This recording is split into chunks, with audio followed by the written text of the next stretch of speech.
Hello everyone, welcome to my YouTube channel. तो इस video में हम पर्यावरण एवं शिक्षा शास्त्र के कुछ प्रीवियस ईयर प्रश्नों पर डिस्कस करेंगे। तो देखिएगा फ्रेंड्स, इसमें पहला वाला क्वेश्चन है कि वर्तमान समय में वन्य क्षेत्र उसे कहा जा सकता है, यानी वर्तमान समय में वन्य क्षेत्र देखिएगा तो उसे कहा जा सकता है जहाँ प्रकृति में मानव क्रियाओं द्वारा परिवर्तन हुआ है। तो वर्तमान समय में वन्य क्षेत्र किसे कहा जा सकता है? तो पहला है कि 50% से कम, यानी 50% से कम वन्य क्षेत्र उसे कहा जा सकता है तो जहाँ प्रकृति में मानव क्रियाओं द्वारा परिवर्तन हुआ है, या 50% से अधिक, या 75% से कम, या 100% से कम।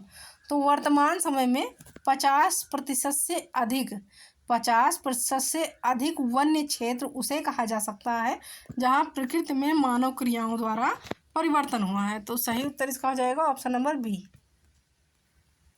अब देखिए नेक्स्ट क्वेश्चन है कि पर्यावरणीय निश्चयवाद के प्रतिपादक कौन थे।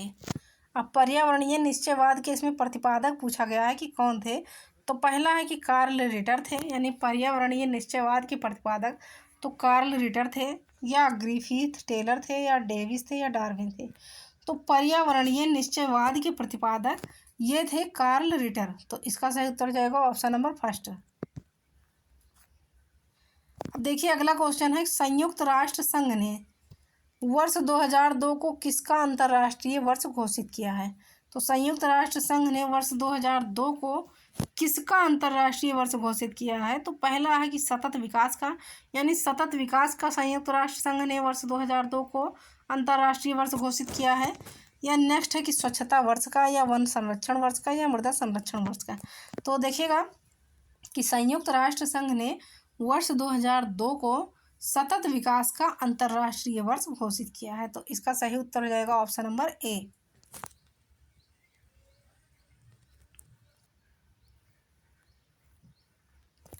अब देखिए नेक्स्ट क्वेश्चन है कि भारत में अधिकतम वनाच्छादन क्षेत्र कौन सा है। भारत में अधिकतम सबसे ज़्यादा वनाच्छादन क्षेत्र कौन सा है। तो पहला है आरक्षित वन, यानी आरक्षित वन जो है तो भारत में अधिकतम वनाच्छादन क्षेत्र है, या संरक्षित वन, या परिबद्ध वन, या उपरोक्त सभी। तो भारत में अधिकतम वनाच्छादन क्षेत्र जो है तो वो है आरक्षित वन। तो इसका राइट आंसर हो जाएगा ऑप्शन नंबर ए।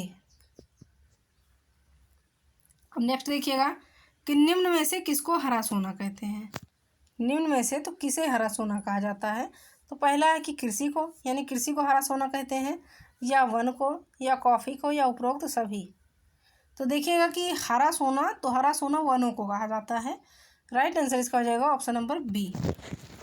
अब अगला है कि भारत में अधिकांश वन संपदा का मालिक कौन है।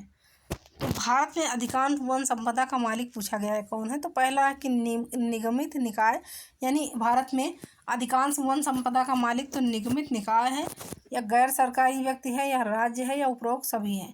तो भारत में अधिकांश वन संपदा का मालिक तो यो है राज्य। तो सही उत्तर इसका हो जाएगा ऑप्शन नंबर सी।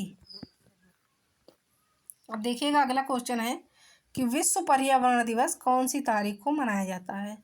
तो पहला है कि 21 मार्च को, यानी विश्व पर्यावरण दिवस तो 21 मार्च को मनाया जाता है, या 23 दिसंबर को, या 5 जून को, या उपरोक्त में से कोई नहीं। तो इसका सही उत्तर हो जाएगा ऑप्शन नंबर सी कि 5 जून को विश्व पर्यावरण दिवस मनाया जाता है। अब देखिएगा अगला क्वेश्चन है कि निम्न में से किस एक का संबंध पर्यावरणीय सुरक्षा नहीं है। तो पहला है कि धारणीय विकास, यानी धारणीय विकास का संबंध तो पर्यावरणीय सुरक्षा नहीं है, या गरीबी कम करना, या वातानुकूलन, या कागज के थैलों का प्रयोग। तो इसमें पूछा गया है कि पर्यावरणीय सुरक्षा से नहीं है, इसका संबंध जो है तो पर्यावरणीय सुरक्षा से नहीं है। तो गरीबी कम करना ये पर्यावरणीय सुरक्षा से जो है इसका संबंध नहीं है। तो इसका सही उत्तर रहेगा ऑप्शन नंबर बी।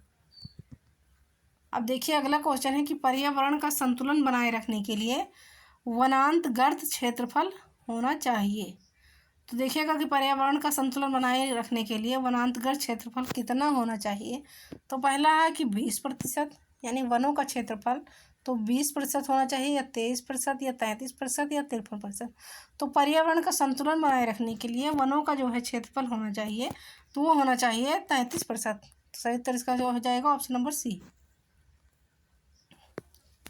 अब नेक्स्ट देखिएगा, नेक्स्ट क्वेश्चन है कि वन महोत्सव किससे संबंधित है। तो पहला है कि पेड़ काटना, यानी वन महोत्सव तो पेड़ काटना इससे संबंधित है, या पेड़ लगाना, या फसलों में वृद्धि, या पौधों का संरक्षण एवं संवर्धन। तो वन महोत्सव ये संबंधित है पेड़ लगाना, पेड़ लगाने से इसका संबंध है। वन महोत्सव का संबंध तो पेड़ों को लगाने से है, तो इसका राइट आंसर हो जाएगा ऑप्शन नंबर बी। अब नेक्स्ट देखिएगा कि सोपान कृषि कहाँ की जाती है। अब देखिए सोपान कृषि इसमें पूछा गया है कहाँ की जाती है, तो पहाड़ों की ढलानों पर सोपान कृषि की जाती है, या शुष्क क्षेत्रों में, या पहाड़ों की चोटी पर, या उपरोक्त सभी। तो सोपान कृषि की जाती है पहाड़ों की ढलान पर। तो ए वाला ऑप्शन देखिएगा इसका सही उत्तर हो जाएगा, यानी पहाड़ों की ढलान पर तो सोपान कृषि की जाती है। अब देखिएगा नेक्स्ट क्वेश्चन है कि प्राकृतिक संसाधन का उदाहरण नहीं है। तो प्राकृतिक संसाधन का इसमें पूछा गया है कि उदाहरण कौन सा नहीं है। तो पहला है जल, ऊर्जा, भूमि या इमारतें।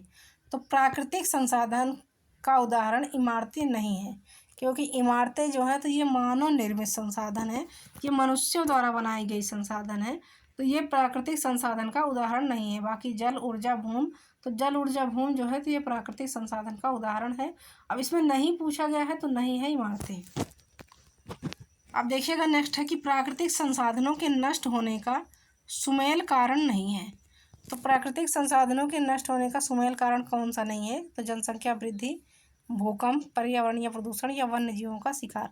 तो प्राकृतिक संसाधनों के नष्ट होने का सुमेल कारण नहीं है, तो यह है भूकंप। भूकंप जो है तो प्राकृतिक संसाधनों के नष्ट होने का सुमेल कारण नहीं है, तो इसका सही उत्तर जाएगा ऑप्शन नंबर बी। अब अगला क्वेश्चन है कि पेड़ पौधे प्रदूषण को घटाते हैं क्योंकि वे अवशोषण करते हैं। तो पेड़ पौधे प्रदूषण को घटाते हैं क्योंकि वे क्या अवशोषण करते हैं। तो पहला है सल्फर डाइऑक्साइड यानी SO2। पेड़ पौधे प्रदूषण को घटाते हैं क्योंकि वे सल्फर डाइऑक्साइड अवशोषण करते हैं, या कार्बन डाइऑक्साइड, या कार्बन मोनोऑक्साइड, या इनमें से कोई नहीं। तो पेड़ पौधे प्रदूषण को घटाते हैं, इनमें वे जो है अवशोषण करते हैं, तो वो अवशोषण करते हैं कार्बन मोनोऑक्साइड यानी CO। कार्बन मोनोऑक्साइड जो है तो अवशोषण करते हैं, इसीलिए पेड़ पौधे प्रदूषण को घटाते हैं, तो इसका सही उत्तर जाएगा ऑप्शन नंबर सी। अब देखिएगा अगला क्वेश्चन है कि किसी क्षेत्र में पेड़ों के उगने के लिए अपेक्षित न्यूनतम तापमान है। किसी क्षेत्र में पेड़ों के उगने के लिए तो अपेक्षित न्यूनतम तापमान क्या है। तो पहला है कि 10 डिग्री सेल्सियस, यानी किसी क्षेत्र में पेड़ों के उगने के लिए तो अपेक्षित न्यूनतम तापमान है 10 डिग्री सेल्सियस, या बी है कि 15 डिग्री सेल्सियस, या 4 डिग्री सेल्सियस, या 20 डिग्री सेल्सियस। तो किसी क्षेत्र में पेड़ों के उगने के लिए अपेक्षित न्यूनतम तापमान जो है तो वो होना चाहिए 4 डिग्री सेल्सियस। अब नेक्स्ट क्वेश्चन देखिएगा कि भारत में वन अनुसंधान संस्थान कहाँ स्थित है। तो भारत में वन अनुसंधान संस्थान पूछा गया है कि ये कहाँ पर स्थित है। तो पहला है कि कोलकाता में, भोपाल में, देहरादून में, या लखनऊ में। तो भारत में वन अनुसंधान संस्थान ये स्थित है देहरादून में। अब नेक्स्ट है कि पर्यावरण की मूलभूत संकल्पना नहीं है। अब पर्यावरण की मूलभूत संकल्पना नहीं है, क्या नहीं है। तो पहला है अनुकूलन, यानी पर्यावरण की मूलभूत संकल्पना तो अनुकूलन नहीं है, या जनसंख्या वृद्धि नहीं है, या परिवर्तनशीलता नहीं है, या पार्थिव एकता नहीं है। तो पर्यावरण की मूलभूत संकल्पना जो है तो ये जनसंख्या वृद्धि नहीं है। अब अगला है कि तथ्यात्मक पर्यावरण में निम्नलिखित में से क्या शामिल है। तो तथ्यात्मक पर्यावरण में से निम्नलिखित में से क्या शामिल है। तो पहला है उच्चावच, जल प्रवाह, भूमि क्षरण, या उपरोक्त सभी। तो तथ्यात्मक पर्यावरण में से निम्नलिखित में से क्या शामिल है। तो देखिएगा कि तथ्यात्मक पर्यावरण में से निम्नलिखित में से तो उच्चावच भी शामिल है, जल प्रवाह भी शामिल है, भूमि क्षरण भी शामिल है। तो इसका सही उत्तर जाएगा ऑप्शन नंबर डी कि उपरोक्त सभी।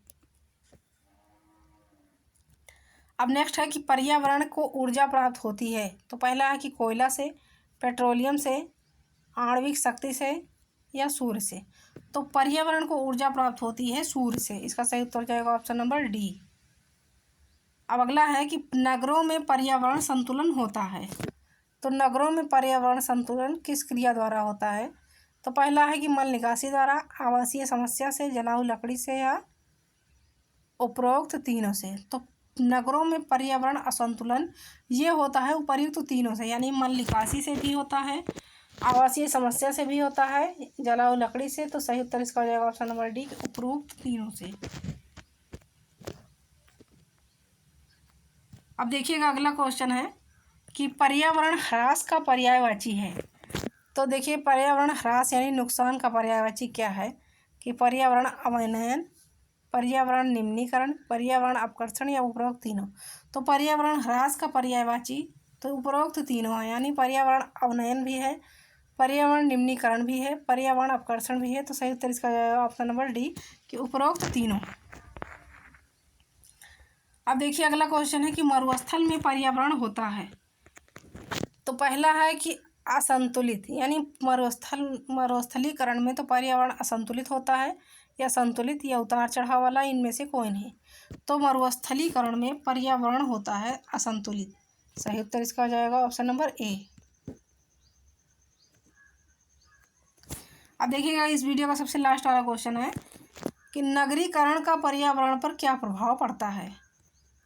तो पहला है कि जल प्रदूषण बढ़ता है, यानी नगरीकरण से तो जल प्रदूषण बढ़ता है या वायु प्रदूषण बढ़ता है या ध्वनि प्रदूषण बढ़ता है या उपरोक्त सभी। तो नगरीकरण का पर्यावरण पर क्या प्रभाव पड़ता है, तो ये तीनों पड़ता है, यानी जल प्रदूषण भी बढ़ता है, वायु प्रदूषण भी बढ़ता है तथा ध्वनि प्रदूषण भी बढ़ता है। तो सही उत्तर इसका हो जाएगा ऑप्शन नंबर डी की उपर्युक्त सभी। तो डी वाला ऑप्शन इज राइट आंसर।